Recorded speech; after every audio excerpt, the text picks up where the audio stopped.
Good evening and welcome to A Closer Look. I'm your host, Marcos Brewster Jr. Across the Bahamas, many families still face a housing shortage, but this administration says it's tackling the issue head on.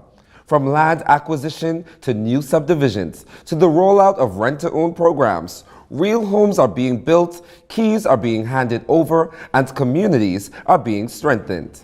We'll travel from the Family Islands to New Providence, hear from Bahamians who've already received their keys, and listen to the public as they weigh in on the road ahead. And later, right here at the desk, a conversation with the Minister of Housing and Urban Renewal, the Honorable Keith Bell.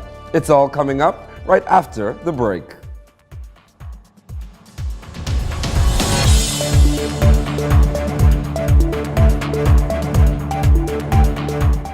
A memorable stay isn't made in a single night. It's shaped in the details. Every sound, every glance, every touch. Where you're not just welcomed, but understood. Where time slows and every comfort feels effortless. Whether it's the shimmer of the pool, the quiet of a suite, or the taste that lingers long after dinner, each moment becomes a part of your story. British Colonial, where legacy meets luxury. Stay for what it means to you.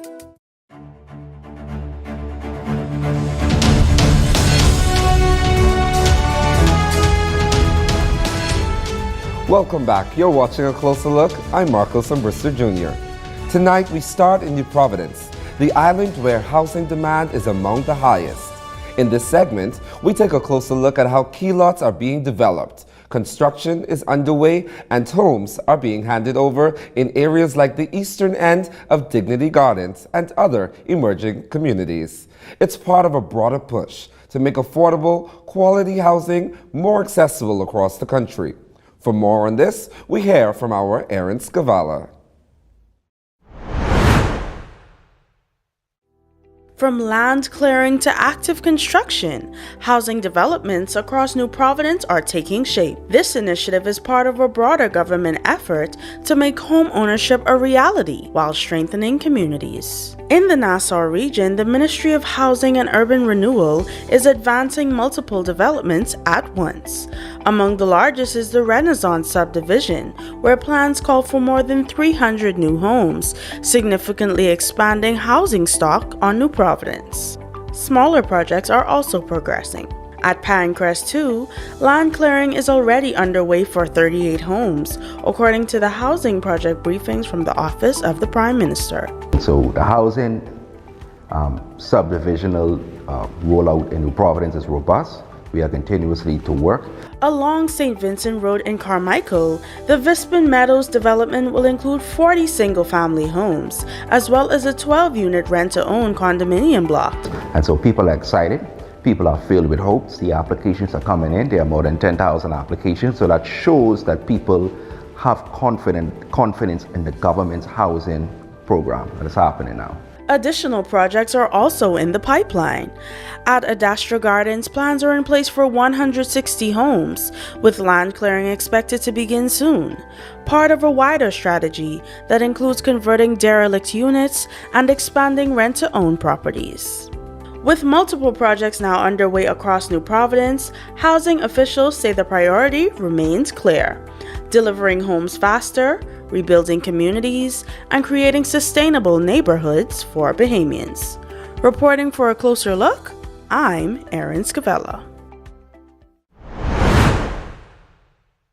We turn now to the Family Islands, where efforts to expand access to affordable housing are gaining momentum. New subdivisions are taking shape. Rent-to-own programs are being rolled out, lots are being prepared, and Bahamians are receiving keys to homes they can finally call their own. We now go to April Sand-Smith with A Closer Look. The Ministry of Housing and Urban Renewal is chartering a new era of home ownership, one that not only starts in New Providence, but throughout the Family Islands. The expansion of land acquisition and home ownership across the Family Islands is moving full steam ahead. As you would know, we would have given out numerous keys in various Family Islands over the last year period. We also mentioned at the Ministry of Housing that we will be expanding on that subdivision. That is to include another 35 acres that we intend on developing sometime within the 2026 budget, 27 budget. We have Abaco. Abaco is an area that we have a lot of land and lots that are fully serviced at this moment. We have in excess of over 70 lots that are readily available. In Abaco, that commitment was made real this week as 12 residents received the keys to their new homes, a milestone many say represents stability, dignity, and a fresh start. There's also San Salvador. Presently, we have 18 homes in San Salvador that are ongoing for construction, and we anticipate construction being completed by February 2026, and all of those 18 homes will be fully occupied. In Andros, similar initiatives are underway. We have multiple subdivisions. In the north, we have the Breezy Hill subdivision that is presently undeveloped but sits on about 100 plus lots. And then we go into the south, central Andros. We have the Money Rock subdivision and we are looking to expand land sales in Money Rock and also seeking to do some new construction. And then we have a subdivision in Little Harbor subdivision called Mangrove Key. And we are looking to sell about 150 lots in that subdivision. On Grand Bahama, officials say housing remains a key priority. We have lots in West End all the way up to Central Grand Bahama, which is in the port area, which we call Heritage, that we are looking to expand on and start construction and try to get people and families. For many, home ownership is no longer just a dream, but thanks to the government, it's a reality. Reporting for a closer look, I'm April Sandsmith.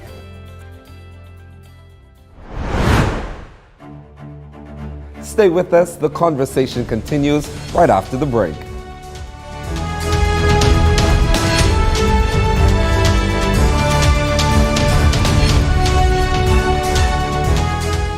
This is the National Youth Guard program designed to train young people to help the Bahama Islands in times of disaster. I decided to join to better serve my country as well as to better myself. We train the help in search and rescue, electrical, plumbing, and carpentry. And things that they can actually expand on in their careers. Young people who join the Youth Guard program discover a sense of identity, a sense of purpose, and a sense of patriotism. This program isn't about only the individuals, it is about the country.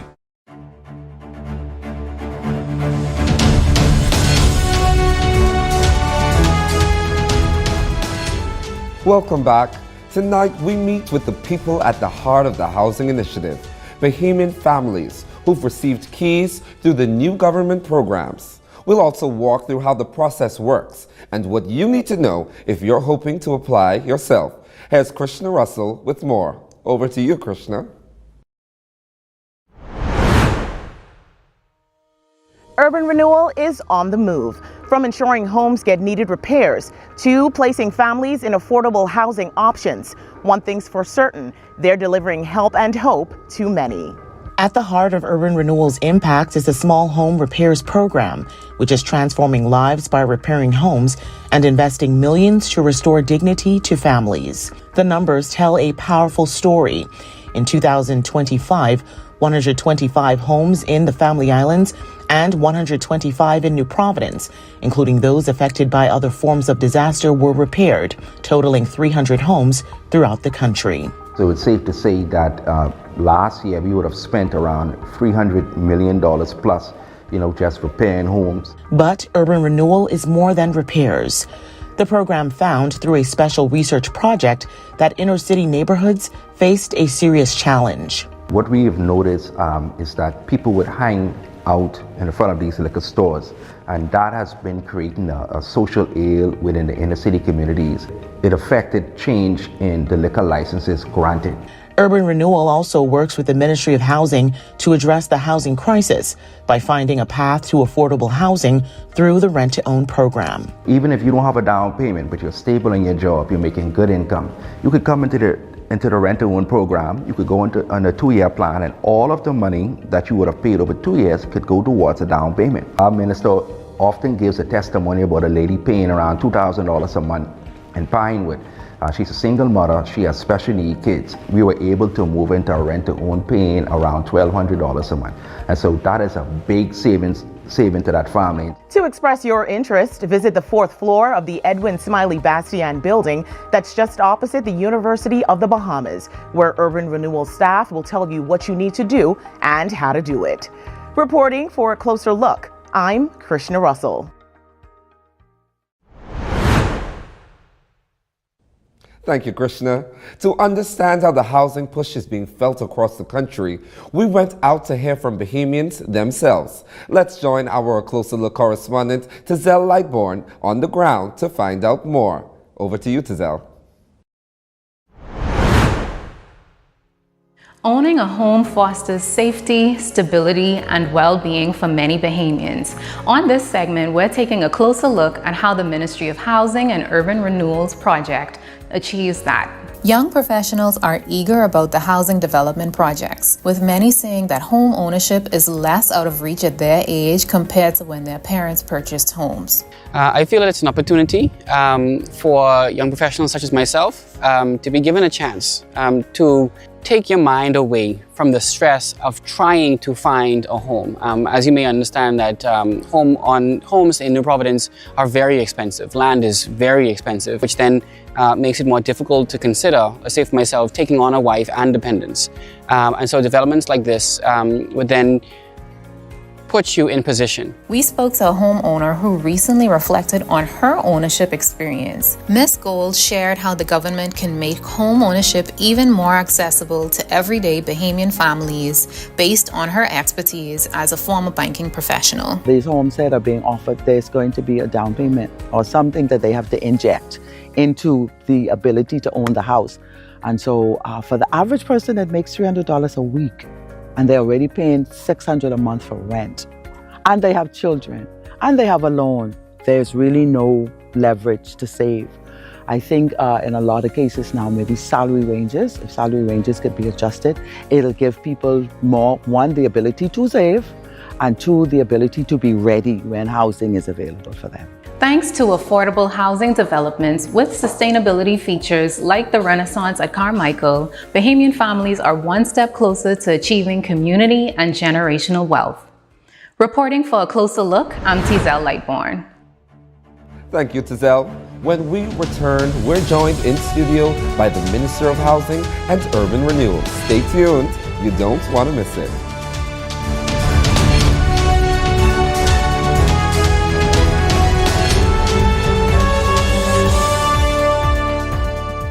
Discover the Bahamian soul at the National Art Gallery of the Bahamas, where color, culture, and bold expression all come alive. Explore our vibrant exhibitions, artist talks, and hands-on workshops. Stroll through our renowned art park, or find local treasures and exclusive merch in our gift store. Stop by our intimate satellite space at the Current Echo in Bahamas. We're open Tuesday through Sunday, and on Sundays, admission is free for all Bahamian citizens and residents. The National Art Gallery of the Bahamas, our home for Bahamian art.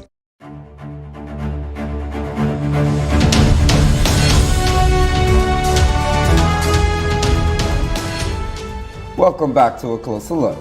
This administration has spoken about treating housing as a basic right and introduced 8 key pillars under the Blueprint for Change. Tonight, I'm joined by the Minister of Housing and Urban Renewal to talk about all things housing. Ladies and gentlemen, the Honorable Keith Bell. Thank you so much for being with us, sir. Thank you. Good night. Pleasure to be here. It's always a pleasure having you. Minister, your administration has spoken, like we said, about treating housing as a basic right, a necessity, especially at a time when families are thinking about stability and belonging and, of course, owning their share of the Bahamas. How would you describe the vision driving your approach to housing across the Bahamas? Well, you know, housing is not only a basic right, it is a fundamental right. And the reality is that to own your home is to own a piece of the rock. Exactly. It really is building wealth, but it's really something to call your home, your place. And so we want to ensure that in this administration, we make home ownership available to every Bahamian. And that is so good because especially in places like New Providence, where we have land as being so scarce, and it usually costs land to be sold at a premium, yet several projects across like We have Renaissance and Pinecrest 2 and Vispin Meadows. You've been able to make that affordable to Bahamians. How are we even able to do that? Well, I'll tell you this, the responsibility of a government is to ensure that it make homes available for its citizenry at an affordable price. The government has always have a very large land bank. Yes. And so the government has to ensure that not only we make that land available for Bahamians, but we put in infrastructure. So the government really bears the brunt to develop the land, to put in the infrastructure, and of course to build the homes. And I think that this administration is to be commended with all of the subdivisions we're doing. Of course, having came from a hiatus where no homes were built in the last administration. Yes. And so the reality is that the need for home ownership is that much more significant in the country. In the Ministry of Housing, we have a list in excess of 10,000 persons. Wow. Active applications. All looking for homes. Just this morning, I saw someone who applied 18 years ago for a home.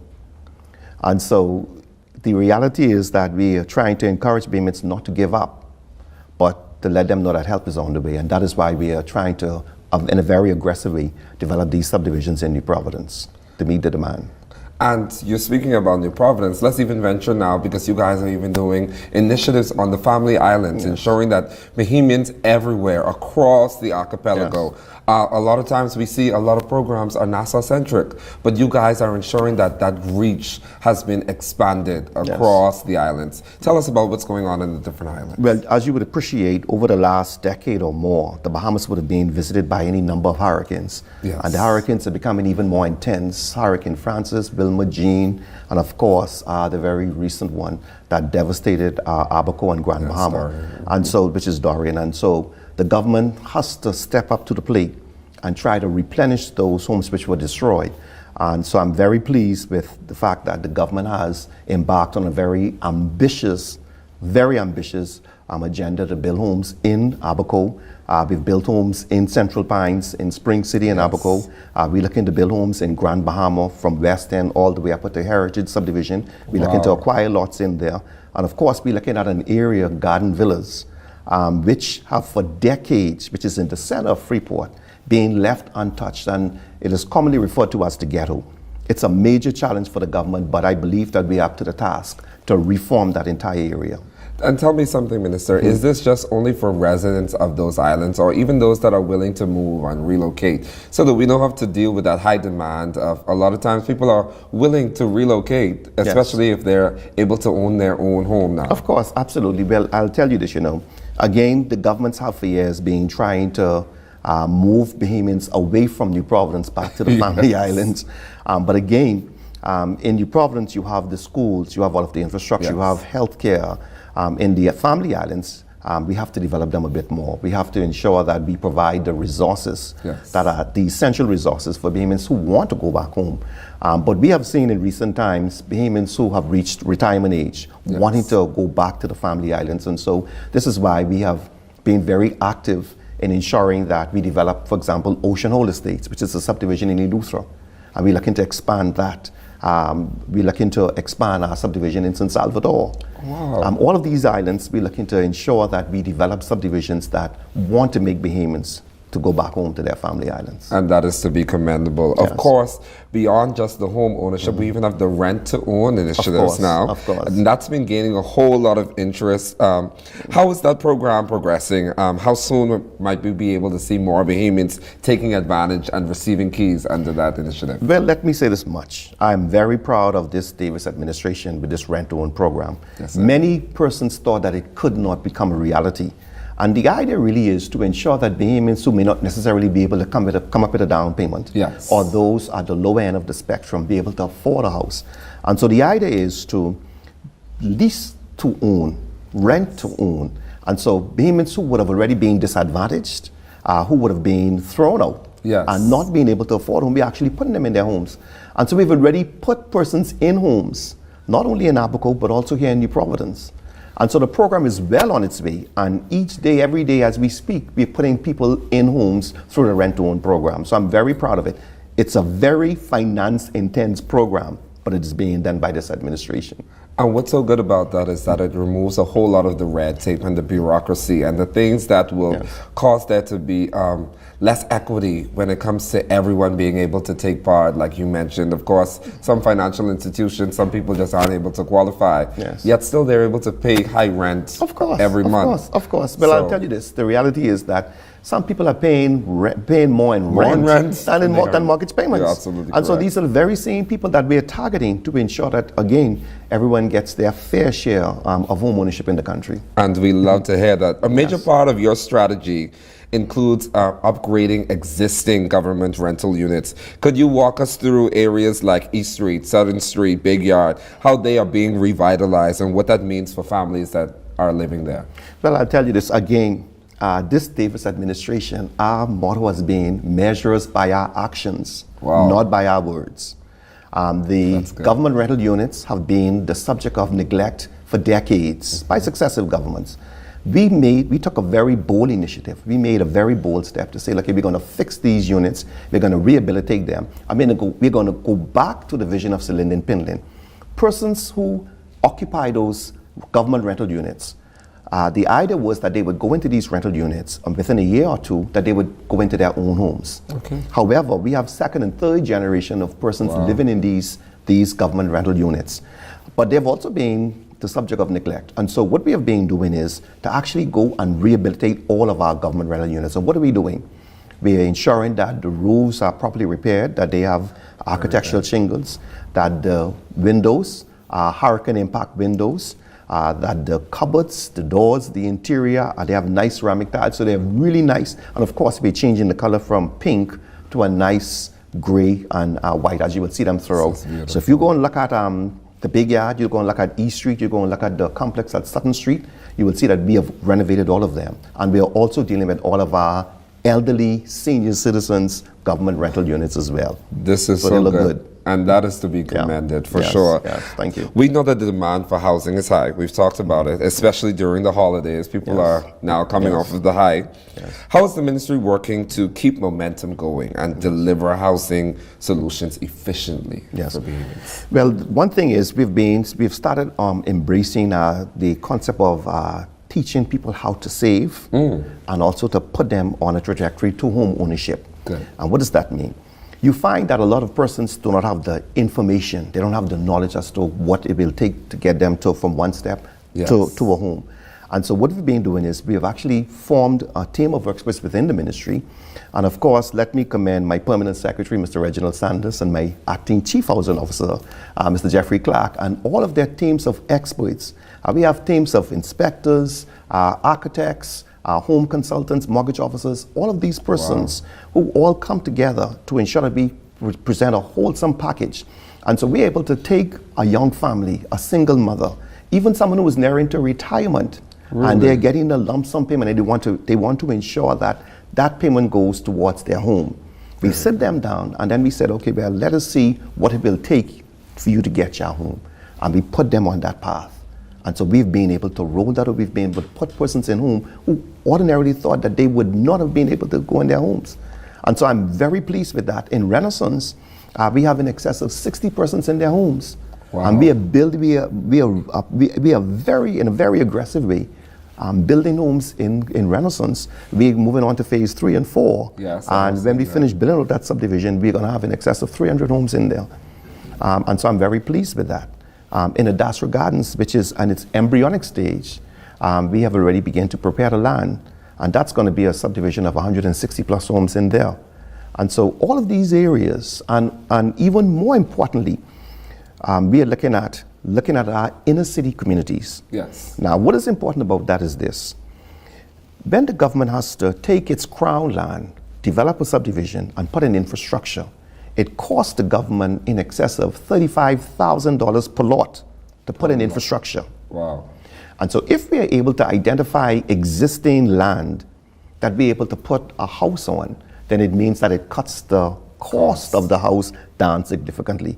In our inner city communities, we have in excess of 10,000 vacant, abandoned, derelict properties. Wow. And so we have sat on a very ambitious program to begin to compulsory acquire these properties for public purposes.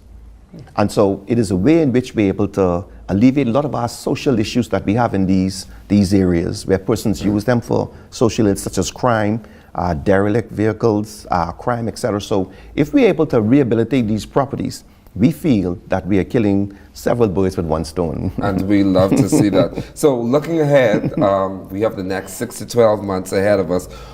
Before we even get to that, what are some of the top milestones that you feel that you've experienced in your position now as Minister of Housing? Well, of course, now it's Ministry of Housing and Urban Renewal. And Urban Renewal, of course. And I want to commend the Prime Minister for bringing housing and urban renewal together. Yes. Because, for example, in the urban renewal program, we deal with small home repairs. Yes. But we've gone in some homes which have been impacted by, for example, Hurricane Dorian. I mean, we went in there, the homes were so bad, the house needed to come down. Wow. And so then now we move over to the Ministry of Housing. Yes. And housing has been able to go in there and work with the family, remove the house and build a complete new structure. And so it is really a really good marriage. But for us, my milestone has been putting the single mother, the grandmother who has to take care of her grandchildren because her daughter or her son has died, and we're giving them hope. The young man who have come in possession of a sum of money because he was involved in an accident on his job, and he wants to ensure that he have a home. Putting those people in their homes, someone who has physically challenged children or an ailing parents. And we've been able to help all of these different category of persons, as well as the person who has disciplined himself or herself and have saved meticulously to be ready so that when the opportunity has come, which it has, and we've been able to put them in their house. So for me, that is. Thank you so much for that information, Minister. I'm sure that everybody is going to be able to utilize that. But tell us now, how are people able to apply and to ensure that they are part of this initiative? Certainly, you can apply in one of two ways. Either you can come to our office and you can sit with our mortgage officers and make an application there. When you do come, make sure you have your job letter, your identification, etc., that you would need to make the application. Secondly, you can actually go online to the Bahamas website at www.bahamas.gov.bs and go to the Ministry of Housing website and make the application there. And the applications are there if you want to purchase a home or if you want to go into the rent-to-own program. Well, thank you so much, Minister, for being with us today, and thank you so much for all that you do to ensure that home ownership is something that's accessible to all Bahamians. A closer look will be back after this break.